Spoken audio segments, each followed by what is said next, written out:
Hello, Princess on a Pillow here. I am here to do a review slash recap with my opinion on 90 Day Fiance, The Other Way, Season 6, Episode 9. It's titled Some Kind of Awful. It's a cowboy theme night tonight. First couple is Joanne and Sean. Joanne and her sons are about to fly to Iceland for the boys to meet Sean.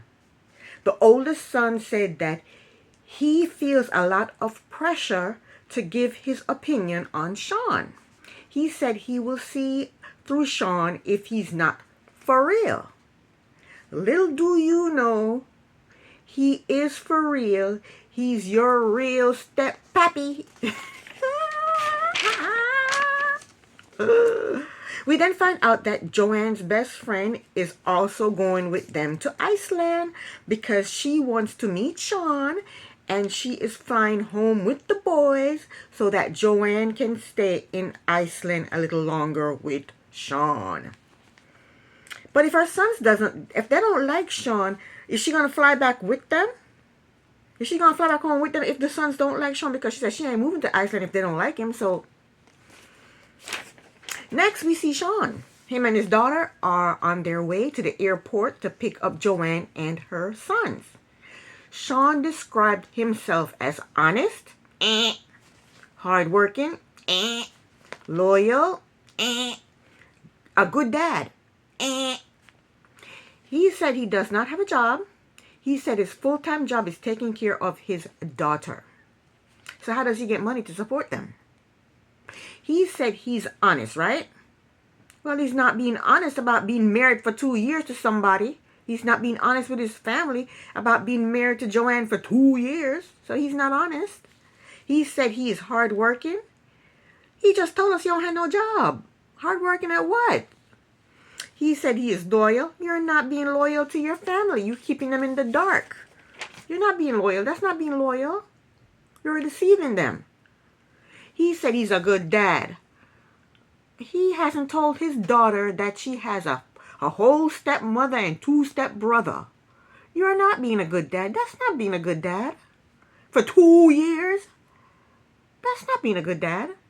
People always see themselves better than they actually are. I think both Sean and Joanne are liars, deceivers, they're self-absorbed, and they're cowards. His poor daughter is asking him if he has a crush on Joanne. It's more than a crush, girly. It's a full-blown wife. The daughter did say she would like to see Joanne and her father get married. Let's see how she feels when he actually do tell her that they are married. So they all meet at the airport with hugs. And when they leave the airport and they're driving in the car, it's awkward. Nobody's talking. Nobody's talking to anybody. It's an awkward car ride. Next up, Shekinah and Surfer. Really don't care about this couple, but let's do them anyway. It's Shekinah and Surfer's birthday. One was born on the 20th, one was born on the 21st, so they're celebrating their birthday together. So they meet up at some restaurant with Surfer's family. Surfer told his family that they applied for the K-1 visa. I said this before. I don't think they applied for no damn visa. Surfer's mother is not happy that Surfer may be going to the States. She said she only has one son and she doesn't even have a grandson. Yes, you do. Surfer told us, was it last time he was on the show, that he got some girl pregnant when he was a teenager and he has a full-blown kid or a child or whatever. I don't know how old the child is now, but the child is pretty old, maybe in the early 20s, who knows. His mother has a full-blown grandson, and if she wants to have a grandson, then she need to go find him. Find out where he is. Find him. Surfer told his family that he is not eager to go to the States, but he's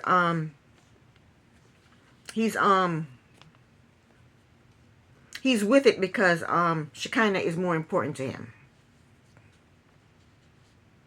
Being with Shekinah is more important to him, so that's why. The mother said she would prefer Surfer to marry a Turkish girl and stay in Turkey.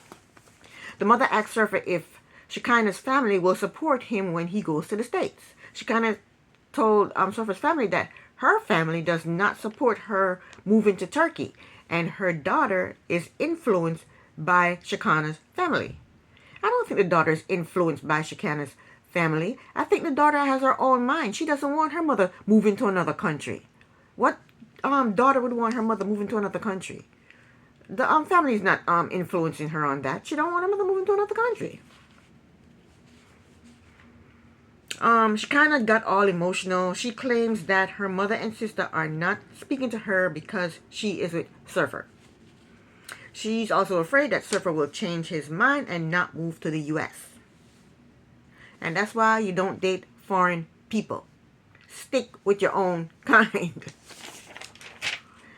Next, after the birthday party, it's an hour later. They're in their apartment. The producer knocks on the door. She kind of lets the producer in, and Surfer is sitting on the couch. The producer said, "What?" Ask him what happened, and Surfer started talking about some damn vanity that he was supposed to buy for Shekinah. Then he told us the real tea. He said they were arguing. She was on her phone. He snatched the phone from her and ended up snatching out some of her extensions. So she packed her crap, and her dog left. While she's leaving, he told her to enjoy her new life in LA with her parties. In the car, the producers asked her, so what really happened? But she told basically the same thing. She said that they were at the restaurant, and everything was going fine. And then he told her he wanted to buy her the vanity. She told him she didn't like that vanity. And he said, I do things for you and you don't appreciate it. Then they started arguing. When they got back to the apartment, they were arguing some more. She was on her phone. He snatched the phone and snatched out her extensions. She said, where's my phone? He said, oh, how am I supposed to know where your phone is? And Surfer looked like he was maybe a little bit tipsy, drunk, high, something. He didn't seem all together there. So maybe he was a little drunk. It's his birthday. Who can blame him for being drunk on his birthday, right? So the producers took her and her dog to the hotel. I love her dog. So beautiful. The producers took her dog, and all her suitcases to a hotel. She's crying. She's upset. But I'm sure they will get back together again. They break up, get back together, break up, get back together. And what's the big deal? When he snatched her phone, he accidentally snatched some extensions out. Why is she mad at that? Come on, girl. Anyway, let's do next couple, Ingi and Corona. Ingi is taking Corona to meet his parents. He said his parents are in their 80s and he is the youngest of 3. His siblings are all married with kids. So his parents are happy that Ingi finally has someone. Corona is worried that his parents won't like her because she's black. When she met the mother hugged her and the mother gave her some beautiful pink roses. I thought that was so sweet. She also hugged the father. And I don't like Corona, but I am impressed that she did learn a bit of the Icelandic language. And she was speaking it to them. And I really love that. But I can't stand her, but I really love that she did that. That was so nice. And they loved it too. The parents loved it too. At least she was trying, to speak their language. Even though they speak pretty good English. And the family, they're treating her very nicely. I saw the previews where her family was treating Ingi badly.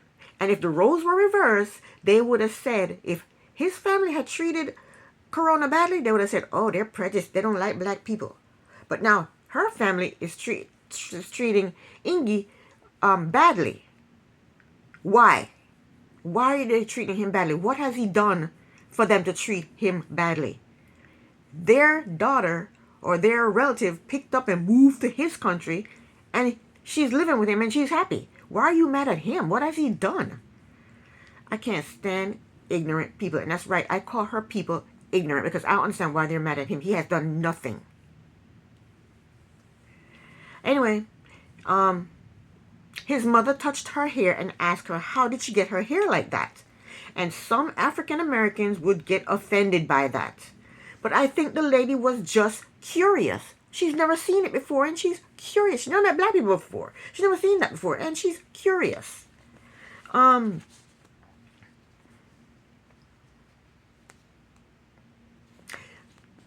Nobody is trying to disrespect her or hurt her feelings.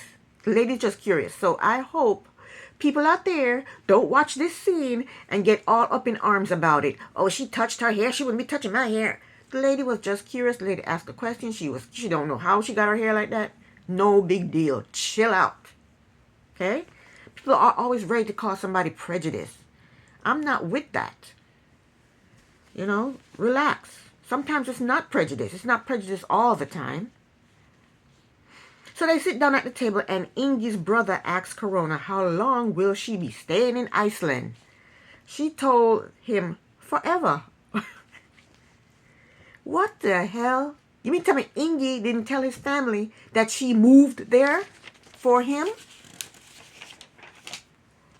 The family was shocked that she's there forever. They're shocked. Corona said she was shocked that Ingi did not tell his parents that she was moving there to Iceland. She said she's not even on his social media.